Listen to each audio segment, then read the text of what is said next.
ಸ್ನೇಹಿತರ ಗೃಹಲಕ್ಷ್ಮಿ ಯೋಜನೆಯ ಹಣಕ್ಕಾಗಿ ಕಾಯುತ್ತಿರುವವರಿಗೆ ಮಹಿಳಾ ಮತ್ತು ಮಕ್ಕಳ ಅಭಿವೃದ್ಧಿ ಸಚಿವೆ ಲಕ್ಷ್ಮಿ ಹೆಬ್ಬಾಳ್ಕರ್ ಅವರು ಗುಡ್ ನ್ಯೂಸ್ ಅನ್ನ ಕೊಟ್ಟಿದ್ದಾರೆ. ಗೃಹಲಕ್ಷ್ಮಿ ಯೋಜನೆಯ 2 ಕಂತಿನ ಹಣ ಬಾಕಿ ಉಳಿದಿದ್ದು ಈ ಬಾಕಿ ಮೊತ್ತ ಹಣ ಬಿಡುಗಡೆಯಾಗುವುದಕ್ಕೆ ಮಹಿಳೆಯರು ವೇಟ್ ಮಾಡ್ತಾ ಇದ್ದಾರೆ. ಪ್ರತಿ ತಿಂಗಳು ಸಹ ಗೃಹಲಕ್ಷ್ಮಿ ಹಣ ಸಕಾಲದಲ್ಲಿ ಬಿಡುಗಡೆ ಆಗುತ್ತಿಲ್ಲ.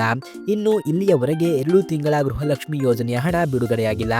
ಇದೀಗ ಈ 2 ಕಂತಿನ ಹಣ ಬಿಡುಗಡೆ ಮಾಡುವ ಬಗ್ಗೆ ಸಚಿವೆ ಲಕ್ಷ್ಮಿ ಹೆಬ್ಬಾಳ್ಕರ್ ಅವರು ಮಾಹಿತಿಯನ್ನ ಹಂಚಿಕೊಂಡಿದ್ದಾರೆ. ಗೃಹಲಕ್ಷ್ಮಿ ಯೋಜನೆಯ 2 ತಿಂಗಳ ಕಂತಿನ ಹಣ ಯಾವಾಗ ಮಹಿಳೆಯರ ಖಾತೆಗೆ ಜಮಾ ಆಗಲಿದೆ ಎಂದು ಸಚಿವೆ ಲಕ್ಷ್ಮಿ ಹೆಬ್ಬಾಳ್ಕರ್ ಅವರು ಅಪ್ಡೇಟ್ ಕೊಟ್ಟಿದ್ದಾರೆ. ವಿವಿಧ ವಿಷಯಗಳಿಂದಾಗಿ ಸಂಬಂಧಿಸಿದಂತೆ ಭಾನುವಾರ ಅವರು ಸುದ್ದಿಗಾರರೊಂದಿಗೆ ಮಾತನಾಡಿದ್ದಾರೆ. ಹಾಗೆ ನಮ್ಮ ಸರ್ಕಾರವು ಅಧಿಕಾರದಲ್ಲಿ ಇದ್ದಾಗಲೇ ಅಂಗನವಾಡಿ ಕಾರ್ಯಕರ್ತೆಯರ ಗೌರವಧನವನ್ನ ನಾವು 2,000 ರೂಪಾಯಿಗೆ ಹೆಚ್ಚಿಸಿದ್ದೇವೆ. ಇದಾದ ಮೇಲೆ ಇಲ್ಲಿಯವರೆಗೆ ಯಾವುದೇ ಸರ್ಕಾರಗಳು ಅಂಗನವಾಡಿ ಕಾರ್ಯಕರ್ತೆಯರ ಗೌರವಧನವನ್ನು ಹೆಚ್ಚಿಸಲಿಲ್ಲ.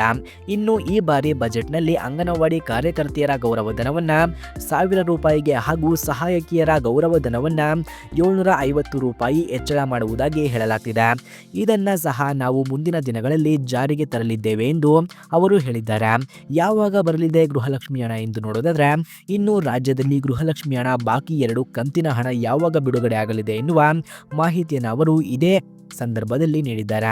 ಮಾರ್ಚ್ 31ರ ನಂತರ ಗೃಹಲಕ್ಷ್ಮಿ ಯೋಜನೆಯ 2 ಕಂತುಗಳ ಹಣ ಬಿಡುಗಡೆ ಆಗಲಿದೆ ಎಂದು ಮಹಿಳಾ ಮತ್ತು ಮಕ್ಕಳ ಅಭಿವೃದ್ಧಿ ಸಚಿವೆ ಲಕ್ಷ್ಮಿ ಹೆಬ್ಬಾಳ್ಕರ್ ಅವರು ಮಾಹಿತಿಯನ್ನು ಹಂಚಿಕೊಂಡಿದ್ದಾರೆ.